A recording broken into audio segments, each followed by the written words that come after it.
I felt nothing for years until you touched me. Lee Junpyo said it like a confession dragged from somewhere deep and damaged, his voice low enough to shake the walls and quiet enough to shatter her. Dorcas Ease had not expected to see him again. Not here.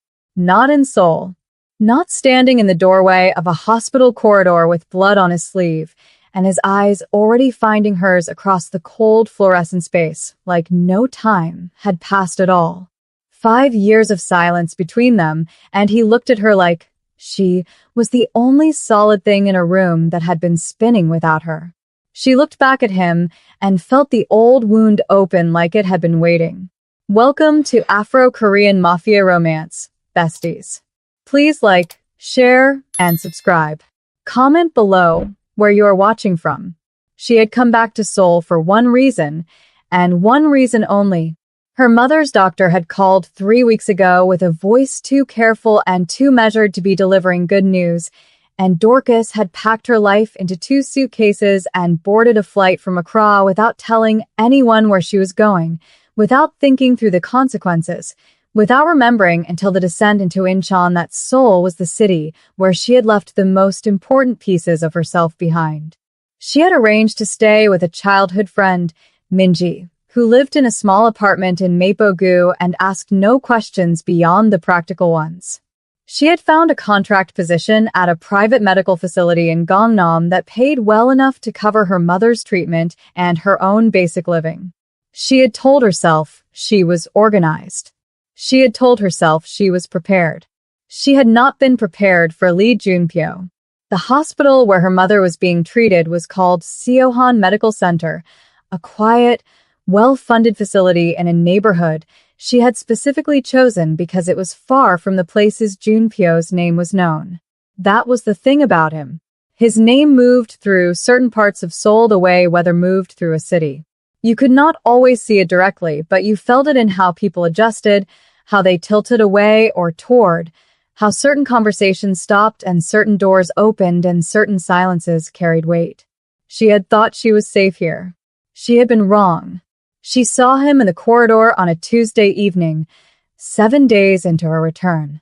She had stayed late after visiting her mother, sitting in the relatives' lounge until the evening staff started dimming the lights in the hallways, not ready to go back to Minji's apartment, and the questions her friend was too kind to ask out loud but carried in her eyes every morning. She had gathered her things slowly, taken the elevator down from the 3rd floor, and walked into the main corridor on the ground level. He was standing near the entrance of a private room at the far end of the hall. Not alone. 2 men flanked him at a careful distance, the kind of distance that was both deferential and alert, the posture of people who understood that they were there to watch the edges of the world around a man who kept his own center very still. He was in dark clothing, which was not unusual for him. She remembered that about him from before. The way he wore dark colors like armor.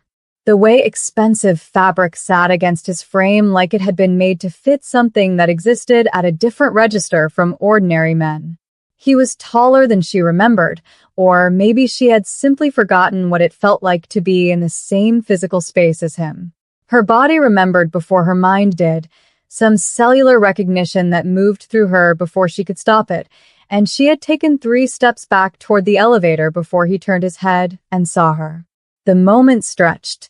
She watched it happen on his face. The stillness first, the way a man goes very still when something unexpected lands. Then something else, something that moved beneath the surface of his expression like a current under ice, fast and controlled, and not entirely controllable. His jaw tightened. His eyes stayed on her and did not move. She did not run. She was not 22 anymore, and she had spent 5 years learning how not to run from things that frightened her. She lifted her chin and looked back at him and kept her breathing even, and after a moment that felt much longer than it was, she walked to the elevator and pressed the button and stood with her back perfectly straight until the doors opened. She stepped inside. The doors closed. She pressed her back against the far wall of the elevator and pressed both hands flat against her thighs and breathed. Later that night, she sat on the edge of Minji's guest bed and looked at her phone for a long time. No messages. Of course, no messages. He did not have her number. 5 years was long enough for a phone number to change 3 times over, and hers had changed more than that. She had been careful about that. She had been careful about a lot of things. She thought about his face in that corridor, the stillness, the current beneath it.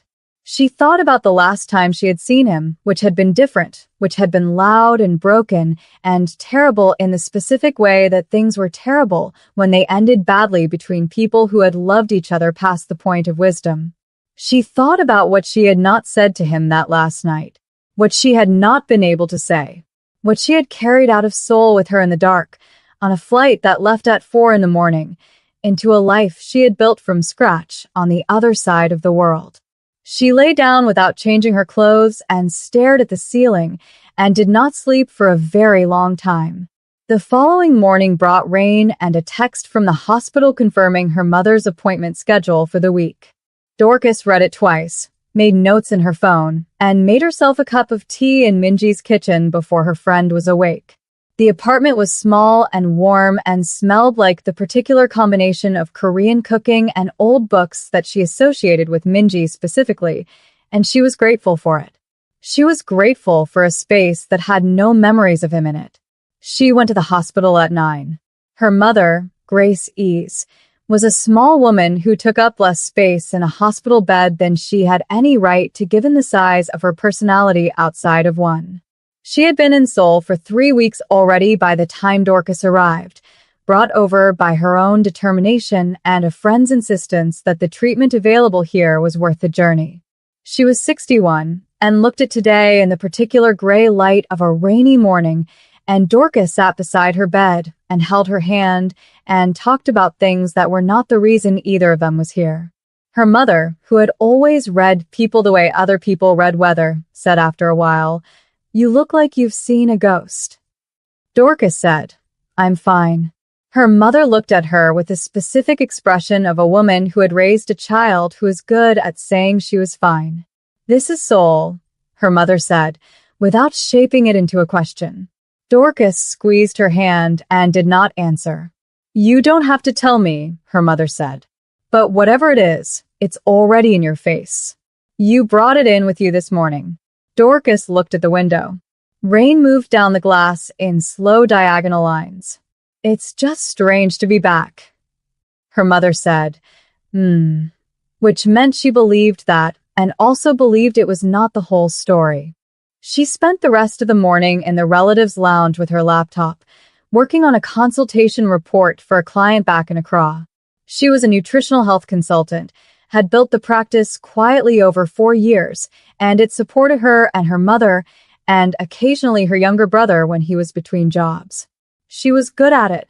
She had needed to be good at something that was entirely hers, built with no history attached to it, and she had poured herself into it with a focus that she understood now had also been a way of not looking at other things.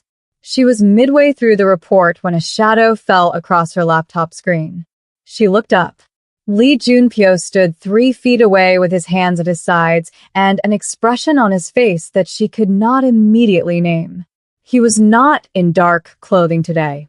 He was in a charcoal gray shirt with the sleeves rolled to the elbows, which meant she could see the ink that covered his forearms, the dragons and geometric lines she had once traced with her fingertips in another life. His face was composed. His eyes were not. "You're still here." His voice was exactly as she remembered it, and she hated that. "I'm visiting my mother." She kept her own voice level. "She's a patient here." Something shifted in his expression. "I didn't know." "You weren't supposed to." He was quiet for a moment. He pulled out the chair across from her without asking and sat down, and she watched him do it with the particular authority of a man who had spent so long moving through spaces on his own terms that he no longer registered the presumption. She did not ask him to leave. She told herself it was because making a scene in a hospital relative's lounge was beneath her. She suspected there were other reasons. "Why didn't you tell me you were coming back?" "Because I didn't know you that information." "No, you didn't." The admission surprised her. He looked at his hands on the table, then back at her, And there was something in his face she remembered from before, from a different time, from the version of him that existed before the version that had broken them apart. I heard you were in Accra. I heard you built something there. Heard from who? He did not answer that directly. He said, You've been well.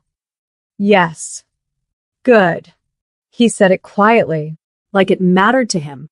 Like it had always mattered to him. She closed her laptop.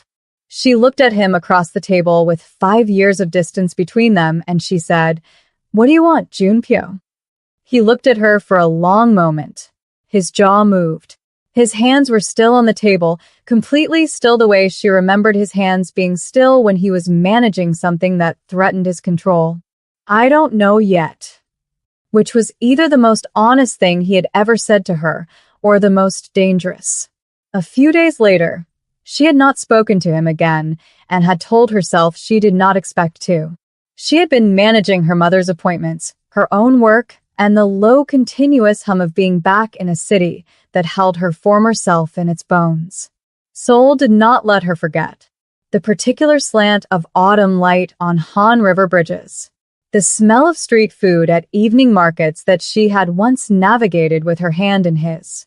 The way Korean came back to her faster than she expected, not the studied, careful Korean she had learned in language classes, but the colloquial, warm, interrupted kind she had absorbed from being close to someone who spoke it when he forgot to translate. She was at the market near Minji's apartment on a Friday evening, moving slowly through the stalls with a basket over her arm, when she heard a child's voice. It should not have stopped her. There were children everywhere at evening markets, pulled along by parents, eating fish cakes on sticks, shouting at each other across the narrow passages between vendors. She heard children all the time and walked past them without pausing. This voice, she did not walk past. It was coming from behind a vegetable stall, high and bright, and talking in a mixture of Korean and English the way children who grew up between languages often did, and she knew that mixture. She heard it in her own voice sometimes, the particular code switching of someone who had grown up holding 2 worlds at once. She moved around the stall. A boy was crouched behind it, examining something on the ground with the complete absorption of a child who had found something important. He was perhaps 4 years old.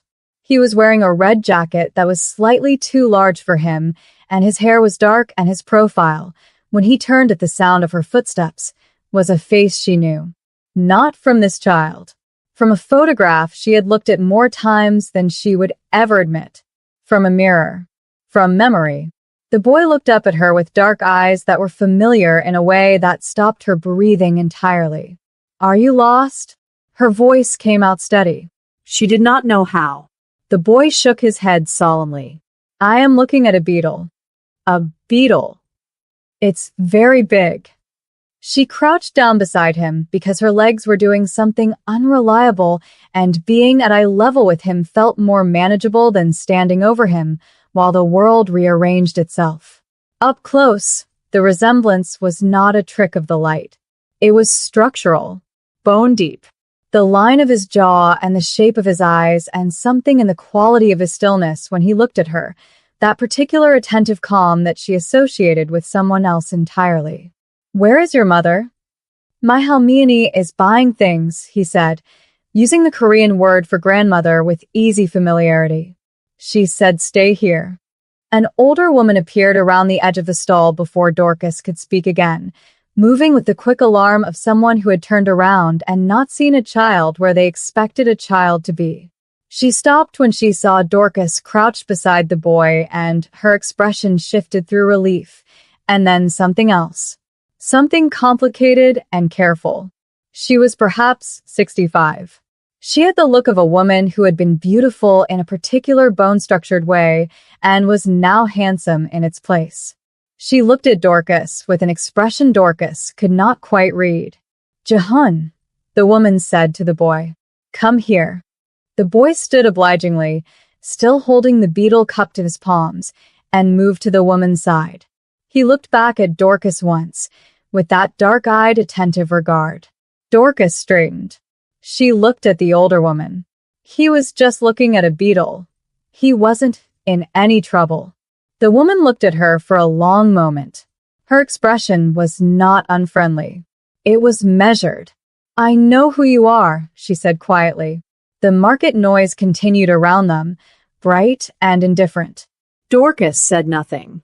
"You should know," the woman said, and her voice was careful in the way of someone who had been waiting to say something for a long time and was choosing each word slowly. "He has his grandfather's eyes too. Don't make the mistake of thinking you're the only one who sees it." Then she took Jehun's hand and moved away into the crowd and was gone before Dorcas found her voice again.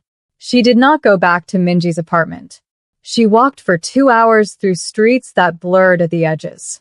She walked along the river, and she sat on a bench, and she looked at the lights coming on across the water as the evening deepened, and she let herself think about the things she had not allowed herself to think about since she stepped off the plane 3 weeks ago.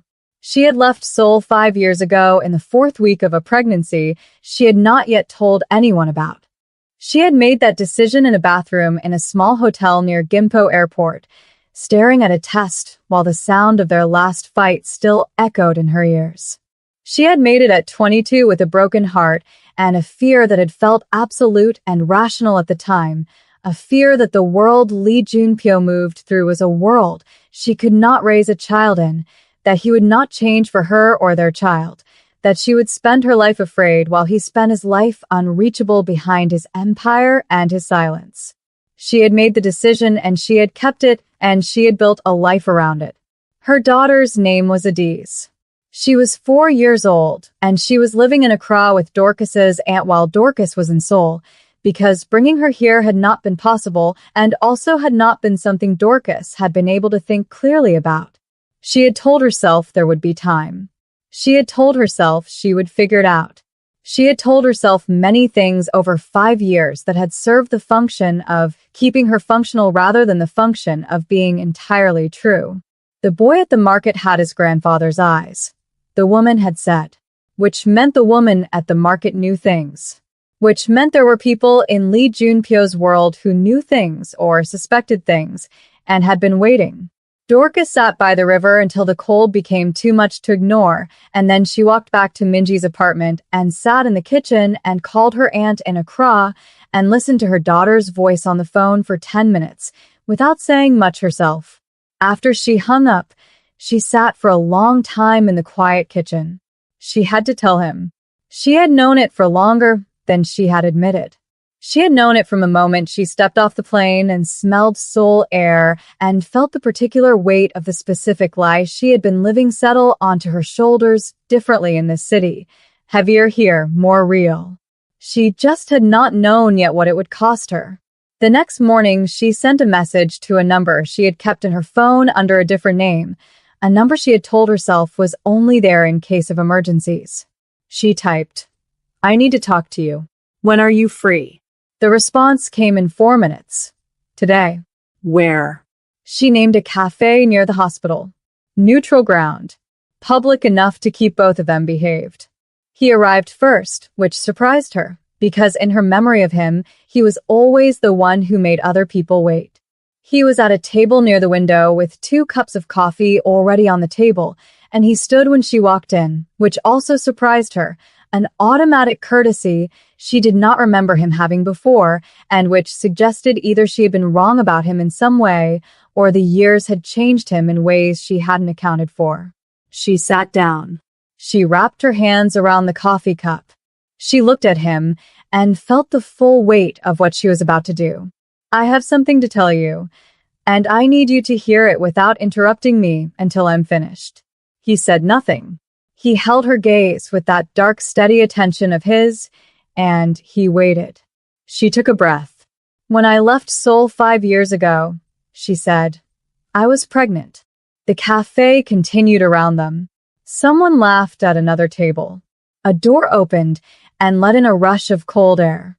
Lee Junpyo did not move and did not speak, and his face went through something she could not describe except that it was vast and it was silent, and it was the most honest thing she had seen on him since the corridor 3 days ago. She kept going. "I have a daughter. Her name is Adiz." She's 4 years old, and she lives with my aunt in Accra while I'm here, and she has your eyes. Her voice did not break. She had been preparing for this moment for longer than she could track, and her voice held. I know I should have told you.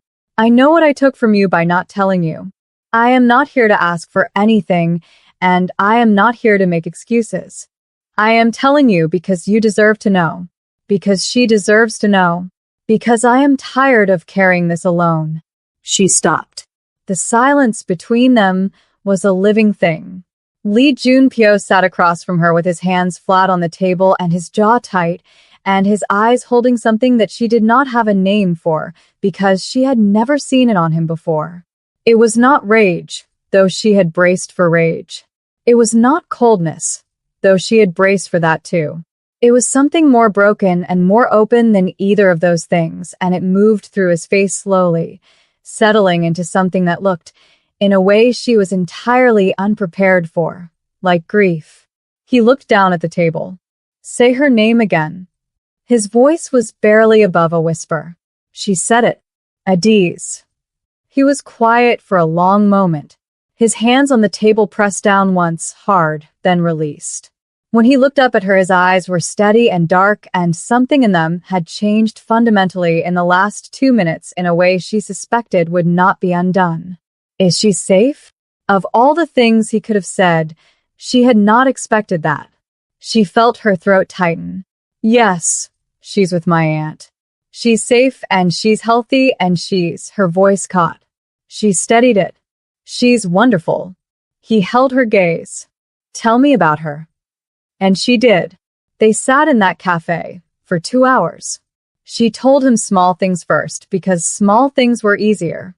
The beetle Jahun had found at the market had made her think of Adiz because her daughter also crouched over insects with the absorbed attention of a researcher. She told him Adiz ate slowly and carefully, tasting everything with great consideration, and had opinions about food at 4 years old that were more specific than most adults. She told him that she laughed with her whole body, this rolling, unstoppable laugh that arrived without warning and pulled everyone near her into it. She told him these things and watched them land on his face and accumulate into something, the portrait of a child who was also his child, and she watched him receiving that truth and not looking away from it. He did not interrupt. He asked 2 or 3 questions, quietly, carefully, and she answered them. He did not perform his reactions. He had never been someone who performed things. That had been one of the things that drew her in years ago, that quality of being exactly what he was, no more and no less, however dangerous or difficult that thing was. When she finally stopped talking, the cafe had emptied considerably around them. Late afternoon light was coming through the window. He said, I want to meet her. I know. When you're ready. Not before. But I want you to know that I will wait however long that takes. She looked at him. That's very different from the person I remember. Yes, he said simply. No defense, no argument. Just the acknowledgement of a man who had spent time with the specific costs of who he had been. She gathered her bag. She stood. He stood with her, that automatic courtesy again. Yunpu. He looked at her. I'm sorry I didn't tell you sooner. She said it clearly because she had been holding it for 5 years, and he deserved to hear it directly. I thought I was protecting her. I think I was also protecting myself. Both things were true and neither of them made it right. He was quiet for a moment. Then he said, You kept her safe. She is 4 years old and safe and wonderful. His voice was rough at the edges. I can be angry about what I missed later. Right now, that's what matters. She looked at him for a long moment. Then she left. She walked back to Minji's apartment in the early evening and sat on the guest bed and pressed her face into her hands and cried for the first time since she had stepped off the plane in Seoul, cried for the long, specific weight of what she had been carrying alone and the complicated relief of finally setting it down in front of someone else. She did not know yet what would come next. She did not know what he would do with this truth or what she would do with the fact that after 2 hours sitting across from Lee Junpyo, the man she had run from, the man whose world had terrified her, the man she had loved past the point of wisdom and then lost, she felt, against all the careful structure of her rebuilt life, the unmistakable pull of something not finished. Somewhere across this city, a man who had built an empire and worn it like armor was sitting with the knowledge of a daughter he had never known. And neither of them had the slightest idea what to do with what came next.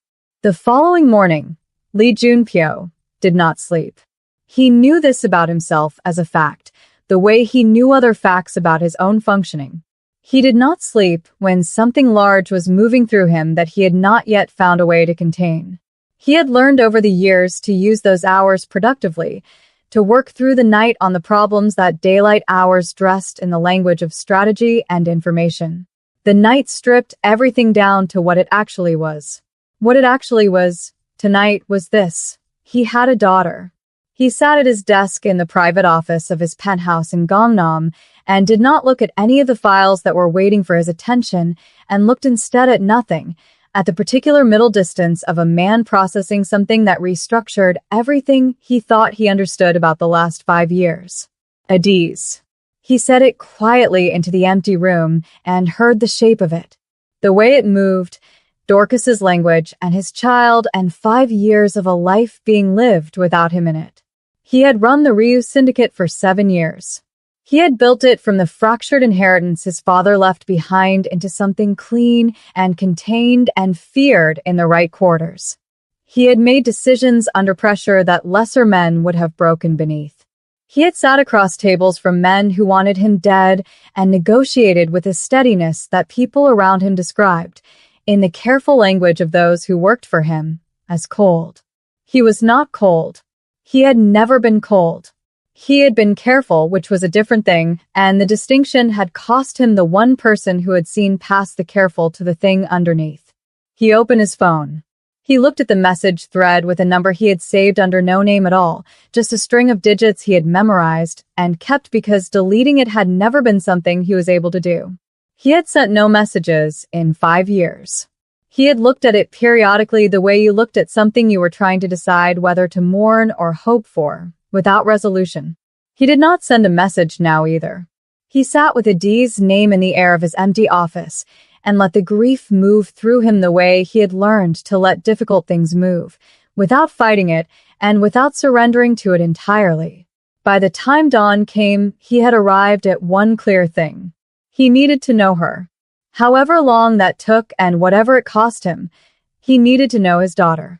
And that meant being something different from what he had been when Dorcas left. It meant understanding why she had been afraid enough to run. It meant being honest about what he had built and what it had cost and what he was willing to change. It meant earning it. 3 days later, he sent a message. He kept it simple. I know this is a lot. I'm not going anywhere. Take whatever time you need. She did not respond immediately. He had not expected her to. He put his phone face down on his desk and went back to work. Her response came 6 hours later. It said, "She asks about her Baba sometimes." I didn't know how to answer. I told her he was far away. He read it twice. He typed. He wasn't far enough. He should have been closer. I'm sorry. She didn't respond to that. But she didn't stop responding to him entirely either, which he understood as the only opening he had earned so far, and he was careful with it. The week passed in a pattern he was learning. He worked his normal days, which were long and layered with the particular density of running an organization that existed in the spaces between legitimate and not. He attended the meetings he was required to attend. He made the decisions that required him. He handled a territorial dispute with a rival organization from Busan with a kind of quiet finality that resolved things without escalation, and his second-in-command, Park Sung-jin, observed him across a conference room afterward with the careful expression of someone noticing something different in the architecture of his boss. "You seem," Sung-jin said, choosing the word with visible effort, "almost patient today." "I'm always patient," Junpyo said. Some Jean did not argue with this, but his expression said things his mouth was too sensible to say. In the evenings, Junpyo found himself doing something he had not done in years. He found himself thinking about the future in specific terms. Not the operational future, the territory and the alliances and the careful balance of power that his world required constant management of. The other kind. The domestic, particular, small-scale future that he had not allowed himself to think about since Dorcas left, and the version of himself that had imagined it had gone somewhere he couldn't reach. He thought about a 4-year-old girl in Accra who had his eyes. He thought about the specific texture of what it meant that she existed and he had not known. He thought about Dorcas sitting in that cafe telling him with a steady voice that broke only once, and the courage that took, and the years of carrying it alone before the courage arrived. He thought about what he owed both of them. On a Thursday evening, he called his mother. This was not unusual. He called her every week, had done so since his father died 6 years ago. She lived in a quieter part of Seoul now, a house in Mapo that he had bought for her after the funeral, and she kept herself occupied in the specific way of formidable women who had raised formidable children, with activity and purpose, and a network of friends who took her seriously. She answered on the second ring, which meant she had been expecting the call. "You already know."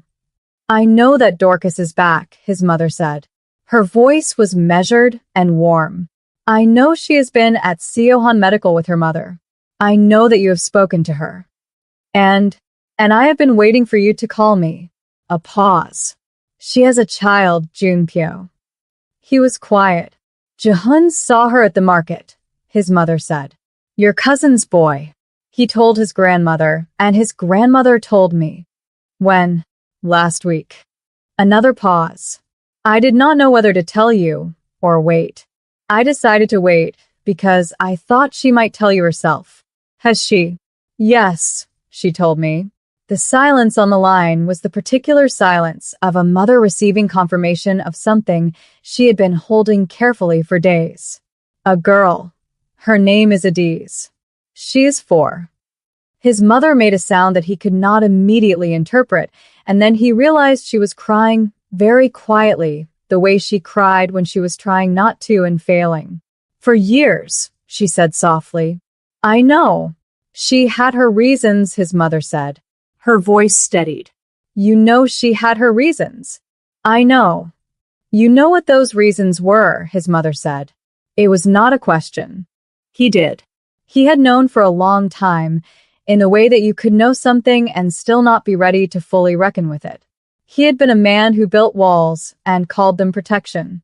He had been a man who kept the person he loved most at the center of a world she had never agreed to inhabit, who thought keeping her close meant keeping her safe, and had not understood until she was gone that she had not felt safe. She had felt contained. "Yes, I know." "Then you know what you have to do," his mother said. "I'm working on it." "Yunpu." Her voice softened. "She came back. She told you." "Those are not small things." He thought about Dorcas in that cafe, with her hands wrapped around a coffee cup and her voice steady, and her eyes carrying 5 years of weight. He thought about the specific courage of a woman who had every reason to keep running, and had chosen instead to speak. "No, they're not." The following week, Dorcas came to the hospital for her mother's mid-treatment review and found Lee Junpyo in the relatives' lounge.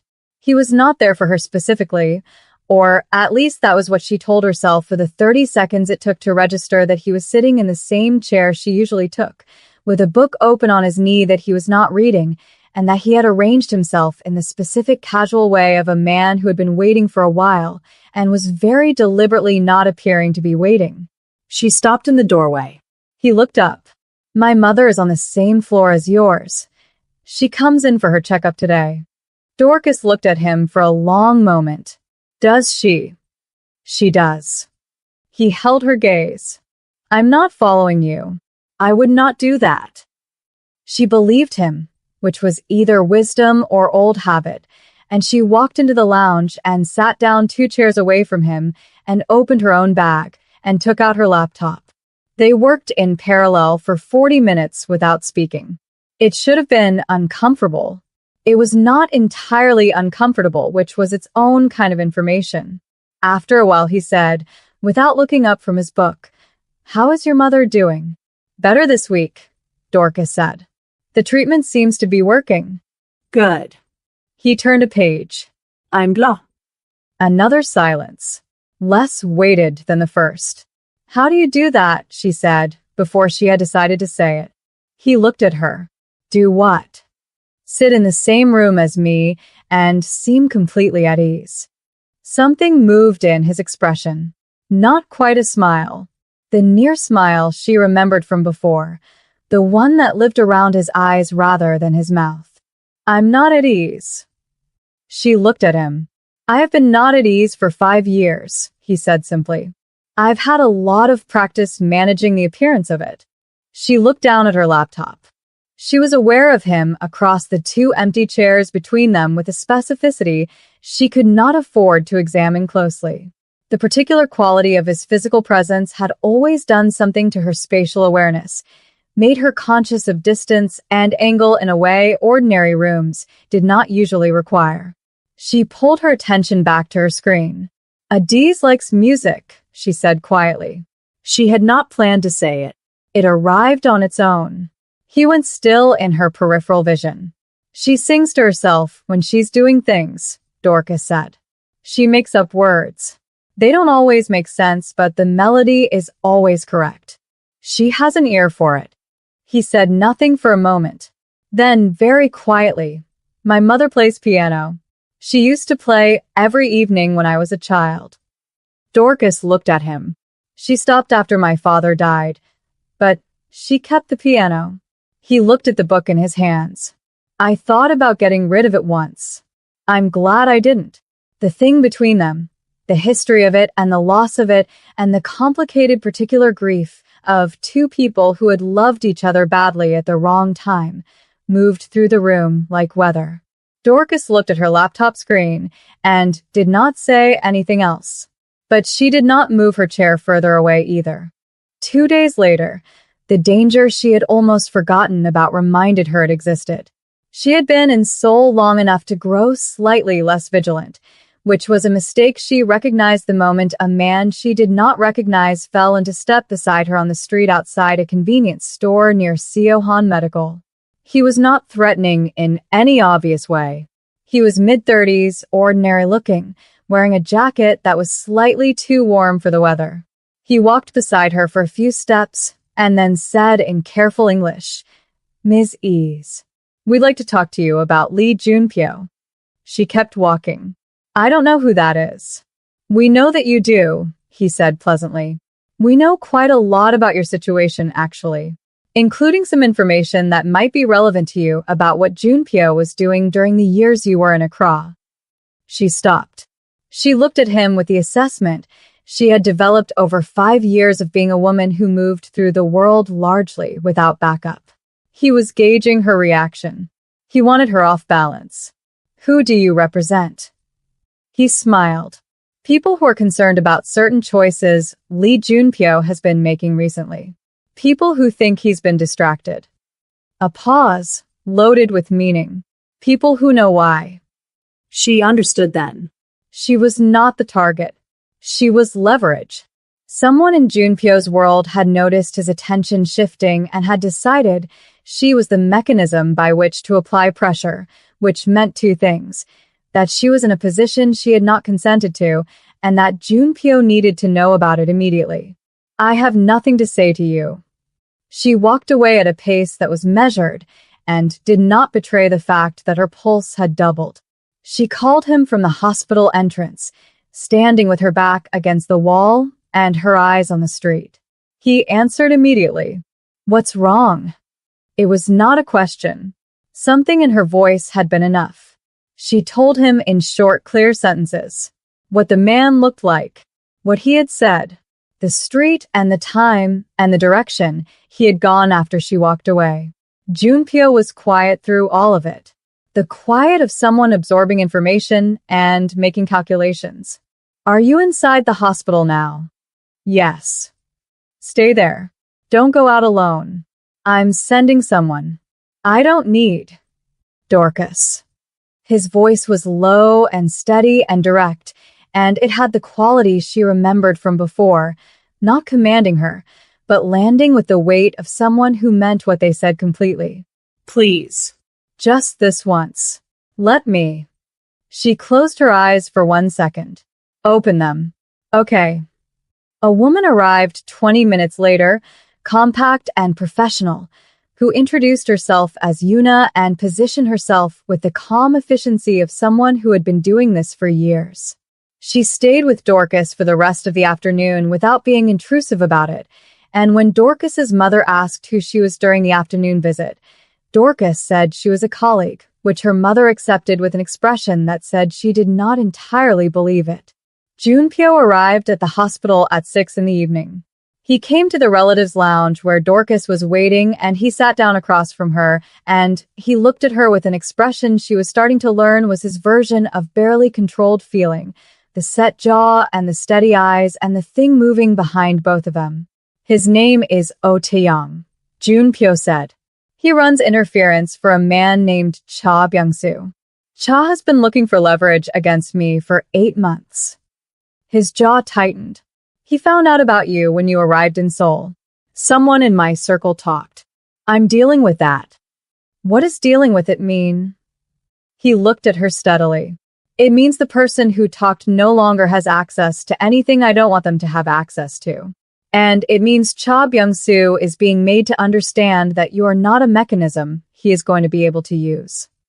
And if he doesn't understand, he will. His voice was quiet and final. She looked at him across the table. I didn't come back to Seoul to become part of this. I came back for my mother. I know that.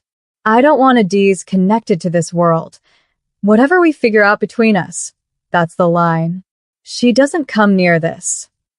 Something moved through his expression. Something that looked, she thought, like the specific pain of a man hearing something he had already been thinking and could not argue with. I would burn down everything I've built before I let any part of it touch her. You should know that. Intentions are not the same as outcomes. No, he agreed. They're not. That's why I need you to give me the time to show you what I'm building instead of just telling you. She looked at him.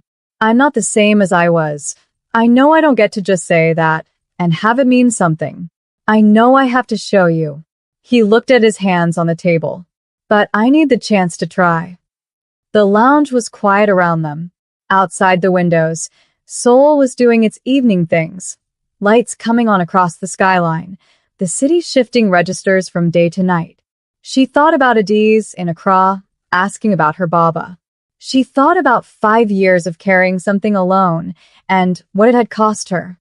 She thought about the careful way he had listened to her in the cafe and the way he had asked for Adiz's name again, and the way something in him had broken open quietly and without performance when she told him.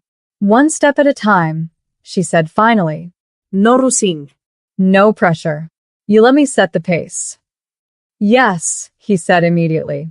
And if at any point I feel like the danger to my daughter or my mother outweighs everything else, I leave and you don't follow. He looked at her, and she could see what it cost him to say the next word, and he said it anyway. Yes. She nodded.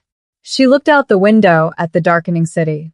Somewhere in the city, a man named Cha Byung-soo had looked at her and seen a weakness in Lee Junpyo's armor. He had no idea that the woman he had just attempted to use as leverage was the most dangerous kind of variable in any equation. Not because of Junpyo, because of herself. That night, alone in Minji's apartment, she video called Accra. Her aunt answered first, her face warm and slightly concerned in the way it had been since Dorcas left, carrying the specific worry of someone who knew more than they were supposed to and was being careful with it. Then Adiz appeared, hauled herself up onto the chair and pressed her face, so close to the camera that Dorcas could see mostly forehead. Mama, Adiz said, pulling back to a more reasonable distance with the self-importance of a child who had been told many times about camera angles and had decided this information applied to other people. "Hi, my love," Dorcas said. Adiz had Junpyo's eyes and her mother's mouth, and the laugh that arrived from nowhere and took over everything.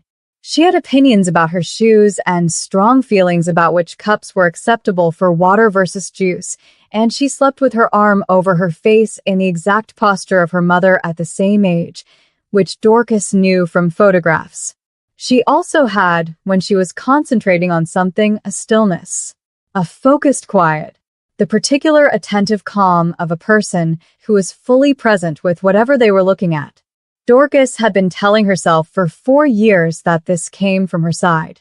She watched her daughter now and felt the truth of it settle into her bones. She was going to have to let them meet. She knew that. She had known it since the cafe. She had known it, if she was honest with herself, since she stepped off the plane in Seoul and felt the weight of the specific lie she had been living shift on her shoulders. Adiz was talking about a dog she had seen in the market and the conversation it had been having, in her assessment, with another dog. The analysis was detailed and confident. Dorcas listened and smiled and felt the particular ache of love and guilt and hope all occupying the same space in her chest. "Adiz," she said, when her daughter paused for breath. "Yes, Mama. How would you feel about coming to visit me, here in Seoul?" Adiz considered this with her head tilted, in a way that was so specifically familiar it made Dorcas's breath catch. "Will there be dogs?" Adiz said. "Probably yes." "Okay," Adiz said, with the immediate decisiveness of someone for whom this had been the only relevant variable. Dorcas closed her eyes briefly, one step at a time. But the step had been taken. Adiz arrived on a Friday afternoon 3 weeks later. Dorcas had spent those 3 weeks in careful preparation, the logistical kind and the emotional kind, which were equally demanding in different ways. The logistical kind involved arranging for her aunt to fly with Adiz to Seoul, finding a larger apartment to rent for the remainder of her stay, and explaining to her mother, who was responding well enough to treatment that the news could be received without medical concern, that her granddaughter was coming. Her mother had cried. Then she had said, "It's time," in the tone of a woman who had been waiting for something to become time for a long while. The emotional preparation was harder to itemize. Dorcas had told Junpyo that Adiz was coming. She had sent it in a message, brief and factual, the way she delivered information she needed him to have before she was ready to discuss it in person. He had responded within minutes. "Thank you for telling me. I'll follow your lead completely." She had read that message 4 times. She had not told him when Adiz would arrive. She needed that boundary, the first meeting between her daughter and her daughter's father, to exist first in her own hands, in a space she controlled, before it existed in the shared space between them. She did not think he would push it. She was learning, slowly, and with the specific caution of someone who had been hurt before, that the man he was now handled her boundaries with a care the man he had been had not always managed. She thought about that distinction often. The man he had been, and the man he was now. Whether those were actually different people, or the same person with 5 years of consequence rearranging his priorities. Whether it mattered. She thought it probably mattered. Adiz came through the arrival's gate, holding her aunt's hand and her favorite stuffed animal, which was a slightly bedraggled giraffe named Kojo, and she spotted Dorcas across the terminal and dropped the hand and ran. Dorcas caught her and held her and breathed in the specific smell of her daughter's hair and felt something in her chest that had been pulled taut for weeks finally release. "Mama," Adiz said, somewhat muffled against her shoulder. "Hi, my love." "The airplane had a movie," Adiz announced, pulling back to deliver this information at full volume. "About a fish. The fish was lost, but then not lost. I cried a little, but only a small amount." "That's very reasonable," Dorcas said. Her aunt, Agnes, embraced her over Adiz's head and said quietly in her ear, She talked about Seoul the entire flight. She has been telling everyone she is visiting her Baba. Dorcas closed her eyes for 1 second. One thing at a time, Agnes said, with a particular gentle firmness she had been applying to Dorcas's life since Dorcas was approximately Adi's age. You've been carrying this long enough. Let it be what it is now. The new apartment was in Mapogu, not far from Minji's building, small but adequate, with a bedroom for Adiz and Agnes and enough space that they could exist without crowding. Dorcas's mother would be moved from the hospital to a recovery facility within the week, and then Dorcas hoped to bring her here for her remaining recovery period, building something that looked, at least temporarily, like a household. Adiz explored the apartment with the systematic thoroughness of an inspector, opening every cabinet and reporting on its contents. She determined that the kitchen was acceptable, that the bathroom had a confusing number of buttons on the shower, and that the view from the small balcony showed a street with at least 3 dogs visible at any given time, which elevated the apartment to excellent status. She asked about Seoul with the relentless curiosity of a child who had been told she was somewhere new and intended to extract every piece of relevant information from that fact.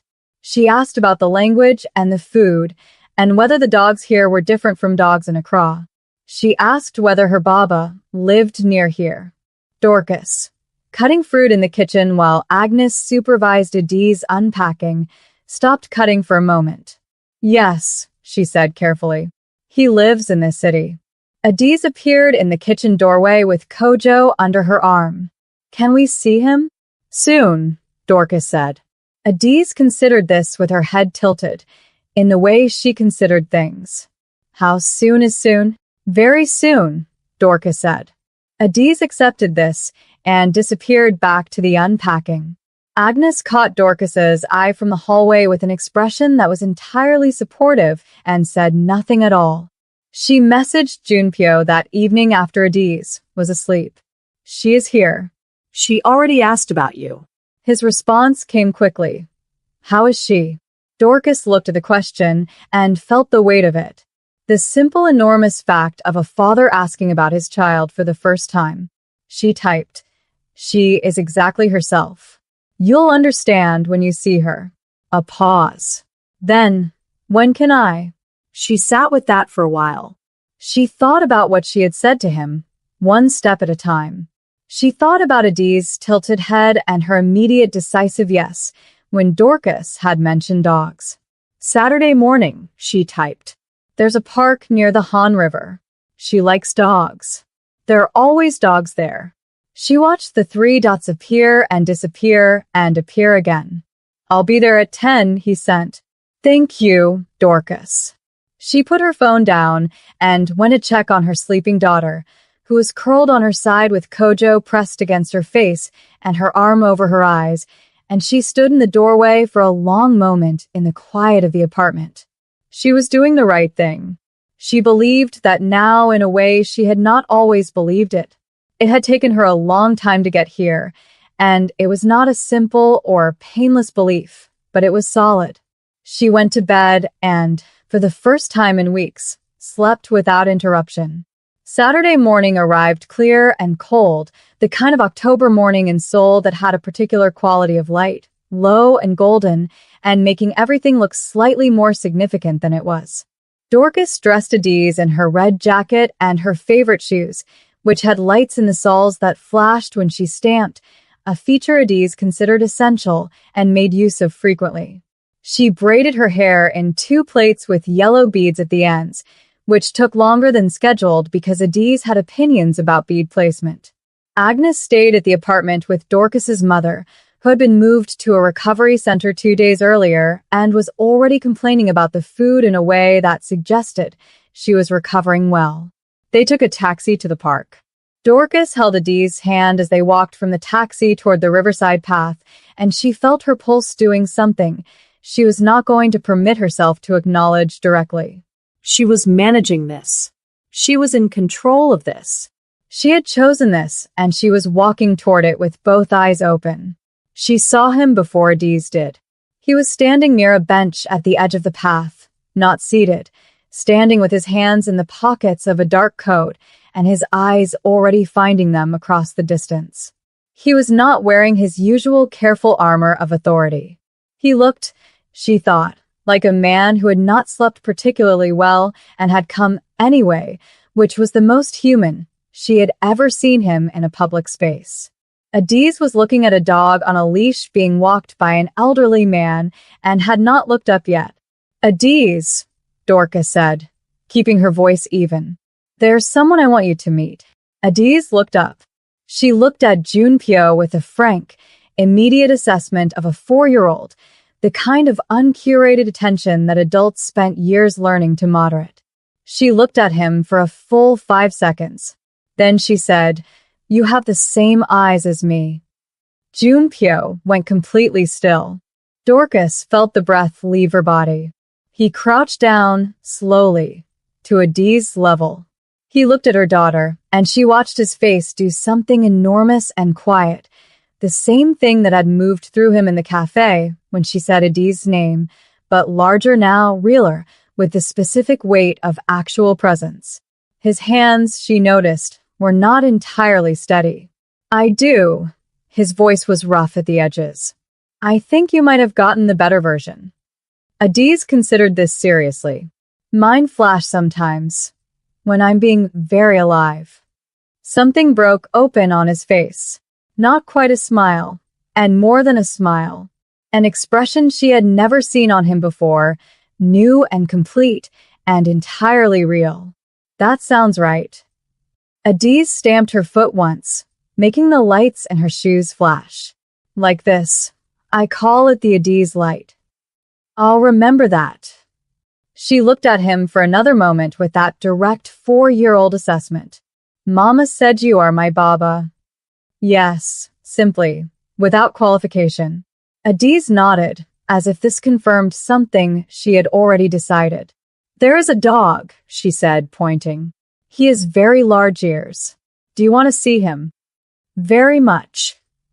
Adiz took his hand, the easy, unself-conscious way of children who had decided something and acted on it without deliberation, and led him toward the dog and the elderly man. Dorcas stood on the path and watched Lee Junpyo being led by the hand by a 4-year-old in a red jacket with light-up shoes and felt something shift inside her chest that she did not have a name for yet. Something large and complicated and not entirely comfortable, and also, undeniably, something like the beginning of something being put right. They spent 2 hours in the park. Adiz managed them both with the authority of a child who had decided this was her expedition. She determined which dogs were worth approaching and which required more caution. She explained to Junpyo at length the rules of a game she had invented that involved jumping over specific cracks in the pavement, rules that were detailed and also seemed to change every few minutes in ways that consistently disadvantaged anyone who was not Adiz. She told him about Kojo the giraffe and the movie on the airplane and the dog in Accra who had been having a conversation. Junpyo listened to all of it with a focused attention that Dorcas recognized as genuinely his, not performed patience but actual interest, the way he listened to things that mattered to him. He asked questions that were specific and real, and Adiz answered them with great seriousness and increasing confidence. Dorcas walked beside them and managed to stay mostly outside the force field of what was happening between them, which was its own kind of discipline.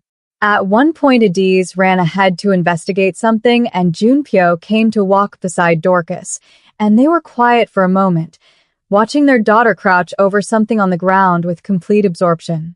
"She's extraordinary," he said quietly. "I know," Dorcas said. "You did that." He paused. "You raised her." "She raised herself mostly," Dorcas said. "I just tried to keep up." He was quiet again. She could feel the thing he was not saying, the weight of the time he had not been there, the years that could not be recovered.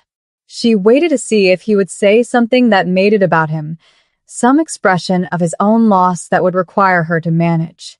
He said instead, "What is she like for breakfast?" She looked at him.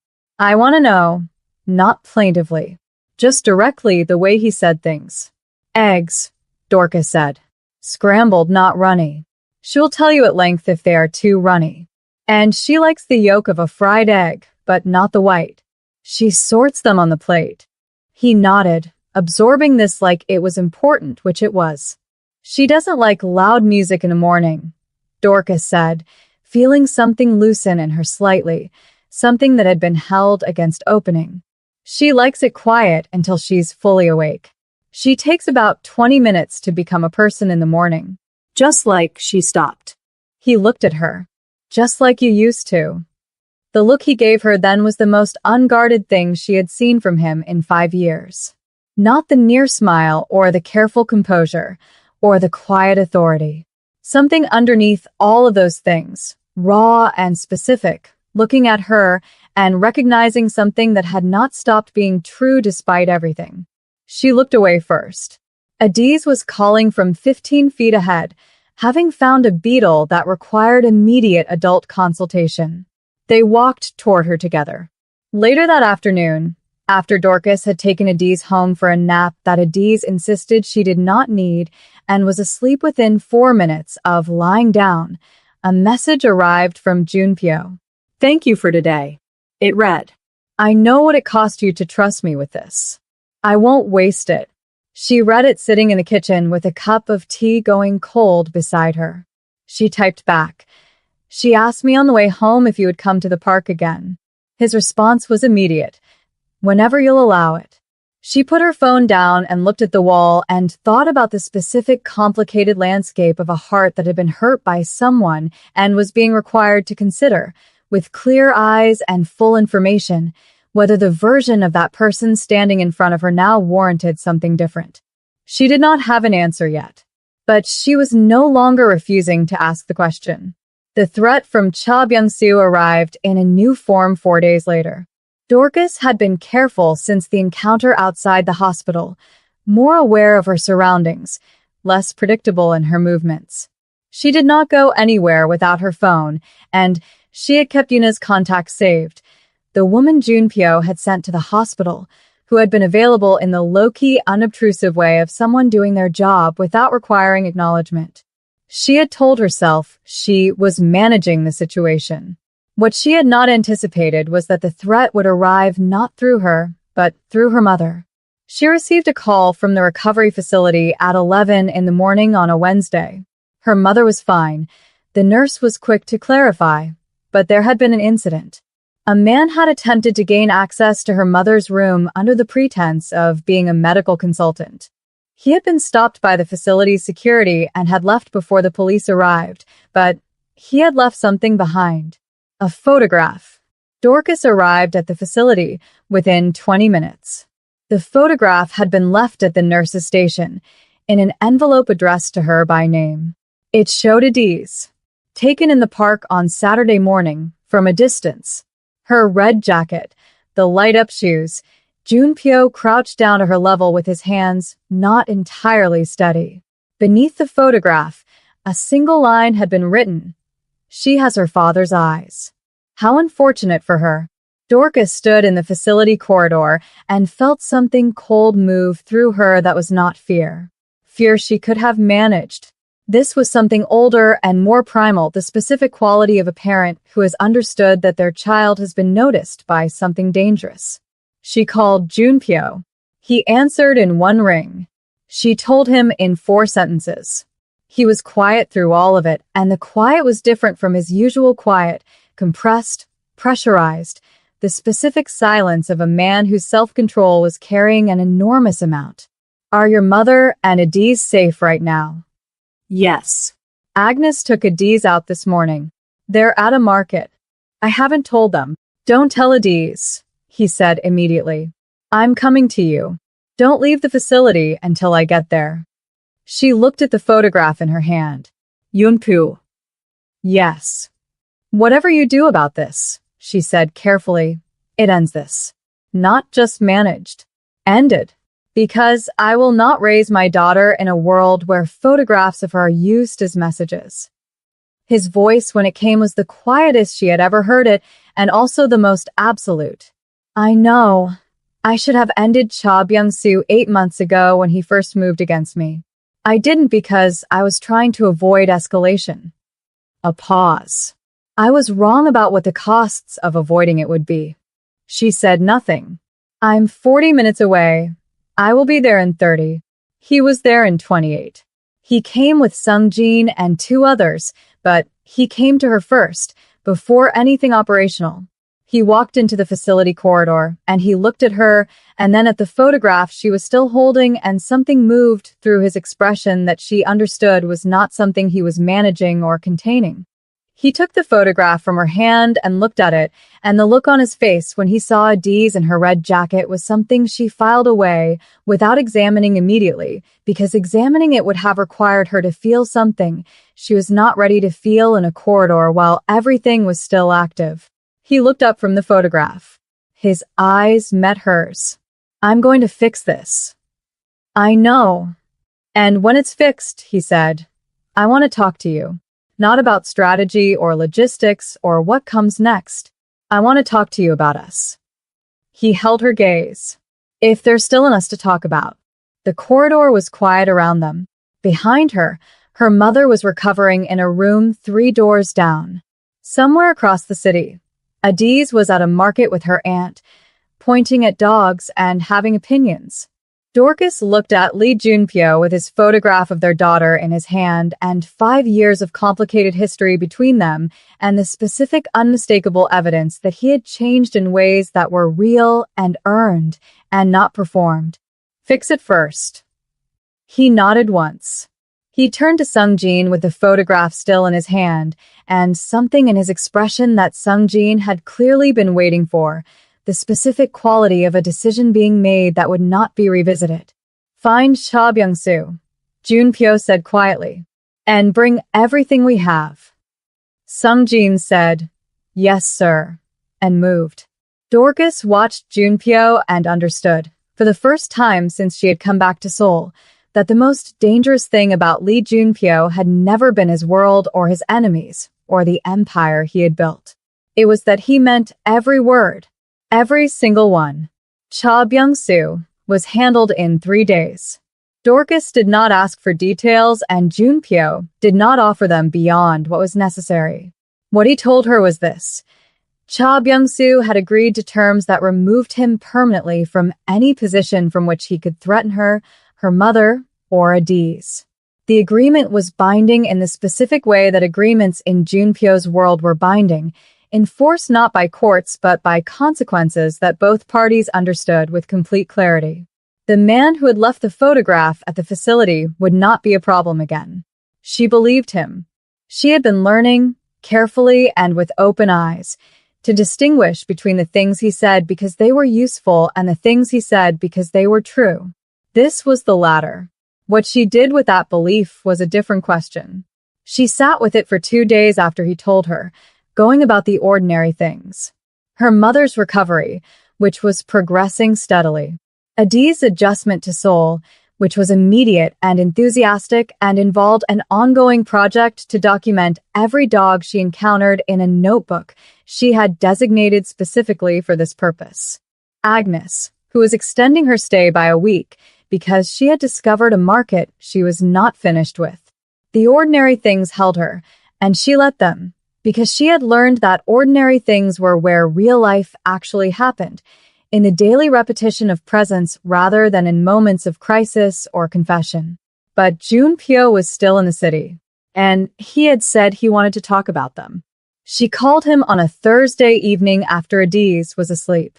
He answered immediately, the way he always answered, and she had stopped being surprised by it and started understanding it as information. He was someone who picked up when she called. In the 5 years she had been gone that had not been tested, but she understood now that it would have been true then too, that this particular quality of his availability for her had always been there beneath the empire and the armor, and she had not always known how to receive it. Are you free tomorrow morning? Yes. I'll come to you. Send me the address. A pause. Brief. Are you sure?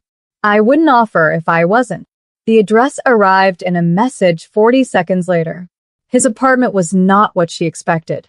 She had expected the penthouse in Gangnam, the one she had seen photographs of in various places over the years, the kind of space that announced power through its scale and finish. What the address led her to was a building in Yongsan-gu, older, quieter, the kind of neighborhood that had been there long enough to have settled into itself. The apartment was on the top floor, and it was large but not excessive, and it was, she registered immediately upon entering, lived in. Books on the shelves in actual use, not arranged for appearance. A kitchen that showed signs of someone who cooked. A window that looked out over a section of the city that was not the showcase skyline, but the ordinary middle distance of a city being itself. On a low table near the window, a chessboard with a game in progress. She looked at it. "I play against myself sometimes," he said, from the kitchen where he was making tea. "When I need to think something through." Who usually wins? The more patient side. She sat on the sofa and looked around the space and revised several things she had been holding about who he was now. He brought the tea and sat across from her, and they were quiet for a moment in the way they had learned to be quiet together. Not the strained silence of people avoiding things, but the particular quality of two people deciding where to begin something that had a lot of beginning in it. "I need to tell you something. About why you left. About what I was then." "You don't have to." "I do. Not for absolution. I know I don't get that handed to me, but because you deserve to hear me say out loud what I understand about what I did." She looked at him. He held his tea in both hands and looked at the chessboard. "I was afraid of losing you. That was the root of it. You were the only person who had ever been in my life purely because of who I was rather than what I ran or what I could provide. And I didn't know how to hold that without trying to control the conditions around it." He looked up at her. "I turned protection into restriction because I was terrified and I didn't have the language for the fear, so it came out as control. And you were right to leave. You were right that you couldn't breathe inside what I was building around you." She was quiet. "What I did not understand," he said, "was that the thing I was afraid of losing I lost anyway. And the way I lost it was through exactly the behavior I told myself was keeping you safe." He set down his tea. "That took me a long time to understand clearly. I had a lot of time." She looked at him across the low table. The morning light was coming through the window and catching the lines of his face, which were the same as she remembered and also different, the specific way that someone's face changed when they had been through things and come out the other side carrying the evidence. "I was afraid too. I want you to know that it wasn't only what you were doing. It was also what I didn't do.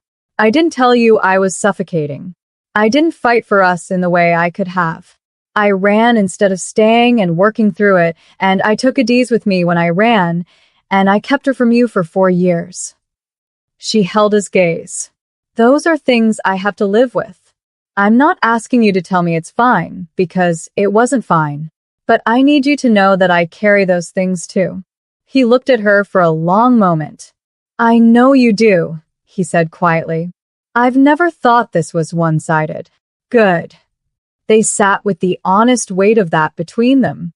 Not resolved because some things did not resolve, they just became something you carried better over time. But acknowledged. Real. Laid out in the space between two people who had finally, after 5 years and 1 daughter and considerable damage, found the language for it. After a while, she said, "Tell me what you've been doing. These 5 years." He looked slightly surprised. Not by the question, she thought, but by the fact that she wanted the answer. "Building something different, slowly.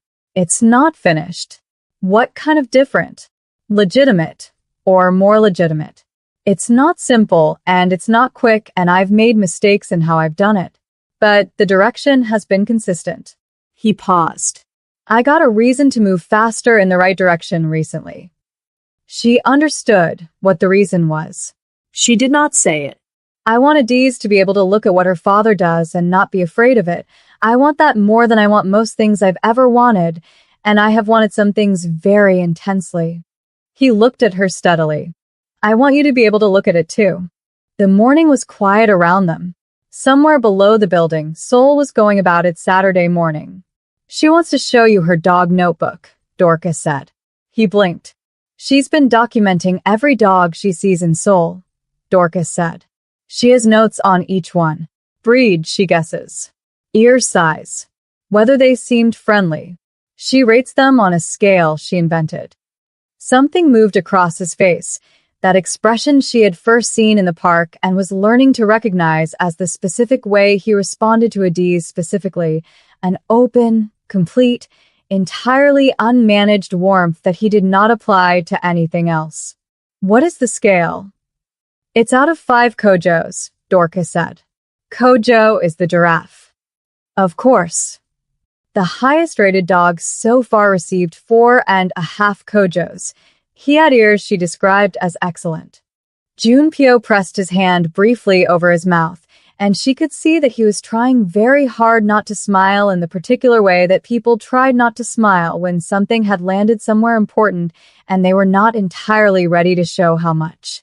I would like very much to see the notebook, he said, when he had managed himself. I thought you might. He came to her apartment that afternoon. She had told him to come at 3, after Adiz's nap, and he arrived at 3 exactly with a small paper bag from a bakery that Adiz immediately investigated and determined contained acceptable items. Agnes assessed him from the kitchen doorway with the specific attention of a woman who loved Dorcas and was taking careful measure of whether this person warranted what was clearly developing. Her assessment was not entirely concealed. Junpyo met it without flinching, which Agnes appeared to file as a point in his favor. Adiz presented the dog notebook with great ceremony, sitting beside him on the sofa and turning the pages with the authority of a curator. She explained the rating system in full. She explained her methodology for ear assessment. She had questions for him about dogs he might have encountered and whether he had noticed their ears, which she considered a key indicator of character. He engaged with complete seriousness. He asked follow-up questions. He offered observations that Adiz considered carefully and in 2 cases accepted as valid additions to existing entries, which Dorcas understood represented a significant level of trust. At one point, Adiz climbed onto his knee without ceremony, the way she climbed on things when she was tired and had decided a lap was available, and continued turning pages. Junpyo went very still for a moment, the stillness of someone receiving something enormous in a small package, and then he settled his arm around her with a natural ease that suggested the posture was one he had always been waiting to inhabit. Dorcas, sitting across from them with her tea, looked at her daughter and her daughter's father sharing a sofa and a notebook of dog observations, and felt the last carefully maintained wall inside her chest develop a crack that she understood was not going to close. Agnes put Adiz to bed at 7, with the diplomatic efficiency of a woman who understood when other people needed space, and Dorcas and Junpyo were alone in the small kitchen. She was washing dishes. He was drying them, having taken the towel from the counter with the same natural ease with which he had absorbed Adiz onto his knee, as if domesticity were a language he had been waiting to speak. She handed him a cup and their fingers briefly overlapped on the handle, and neither of them moved for a moment. She looked at him. He looked back. Dorcas. Her name in his voice was the same as it had always been, the particular way he said it that had always been different from the way other people said it, with a weight and a care that made it feel like he was saying something larger. I know. I haven't said anything yet. I know what you're going to say. He held her gaze. Then say it for me, he said quietly. Since I spent 5 years not saying it, and I'd like to hear what it sounds like coming from you. She looked at him for a long moment. At the face she had known at 22 and was knowing again now, different and the same, carrying the evidence of time and regret and 5 years of moving in a changed direction. At the man who had crouched in a park and met his daughter for the first time and asked what she had for breakfast. At the man who had come to a hospital in 28 minutes and held a photograph of Adiz with hands that were not entirely steady and said he would fix it and had. You never stopped, and neither did I. He set down the towel. He crossed the small kitchen in 2 steps, and he stopped in front of her, close enough that she could see the specific quality of his eyes that Adiz had inherited, and he raised his hand and cupped her face with the same gentleness she remembered from before all the fractures, the version of him that had existed before she understood what fear could do to a person's love. "I don't deserve to ask this yet." "No," she agreed, "but ask it anyway." "Let me try. Not from where we were. From here. From now. From two people who know what they did wrong and are choosing to do this differently." She felt the specific weight of what she was about to say settle into her bones. Not the lightness of an easy answer, because there was nothing easy about any of it. The weight of something real and chosen with full information. One day at a time. "You let me set the pace." Yes, the same word he had said in the hospital weeks ago, the same word that had cost him something then and cost him something now, and carried the same absolute sincerity both times. She leaned into his hand and felt the 5 years of distance between them become something that was part of the story rather than the end of it. He pressed his forehead to hers, and they stood in her small kitchen in Yongsan-gu with Seoul going on outside the window, and a sleeping 4-year-old in the next room, and the complicated, damaged, specific, real thing between them finding its footing again. It was not a fairy tale. It was not the love story she had imagined at 22, clean and uncomplicated and without scars. It was something more honest than that, built from the actual materials of two people who had hurt each other and themselves and were standing here anyway, choosing the harder thing because the harder thing was the true one. He kissed her forehead. She closed her eyes. Outside, Seoul moved through its evening. Somewhere in the city, a restored peace held because a man had decided his daughter's safety was worth more than any empire. Somewhere in Accra, photographs of a girl with her father's eyes would be joined now by photographs taken in a park beside a river, red jacket, light-up shoes, a giraffe under one arm and a notebook in the other hand, her father crouching beside her while her mother stood close by. The beginning of something being put right was not always loud. Sometimes it was exactly this. A small kitchen, a drying towel, two people with their foreheads together in the quiet. The specific bravery of choosing each other anyway. 3 months later, on a Sunday morning with winter light coming through the apartment windows, Adiz was eating eggs at the kitchen table, sorting the yolk from the white with focused deliberation, when she looked up at Junpyo, who was making coffee, and said, "Baba." It was the first time she had used the word to his face rather than about him. She said it with complete naturalness, the way children arrived at things they had decided, fully and without ceremony. Junpyo turned from the counter. He looked at his daughter. She was already looking back at her eggs. He looked at Dorcas across the kitchen. She was watching him with her cup of tea held in both hands, and her eyes carrying everything she was not saying out loud. All the years of it, all the cost of it, all the specific complicated grace of being here now with this being the morning they were having. He looked back at Adiz. Yes, his voice was rough at the edges and steady beneath that. "I'm here." Adiz stamped her foot once, making the lights flash. "Good. These eggs are ready." He laughed. The real version, the one Dorcas had been collecting, full and unguarded, and entirely his. She pressed her lips together over her cup and looked at the window and let herself have this. The unremarkable Sunday morning, the child sorting her eggs, the man who had come back to himself in time to be here for it, the specific, enormous, ordinary gift of a family finding its shape. One day at a time. They were doing it. And that, besties, is where we leave Dorcas and Lee Junpyo. Not at the end of their story, because the best love stories don't end. They just keep becoming. They leave us here, in a kitchen on a Sunday morning, with a little girl who has her father's eyes and her mother's laugh and no idea yet of the full scale of what her existence repaired. With two people who loved each other badly once and are learning, slowly and with full attention, to love each other well. If this story moved you even a little, please hit that like button and subscribe to the channel so you never miss a story. Drop a comment below and tell us where you're watching from. We read every single one. Share this with someone who needs to believe that second chances are real and that the right love, the kind worth fighting for, find its way back even after everything. We will see you in the next story, besties. And trust me, you do not want to miss what is coming.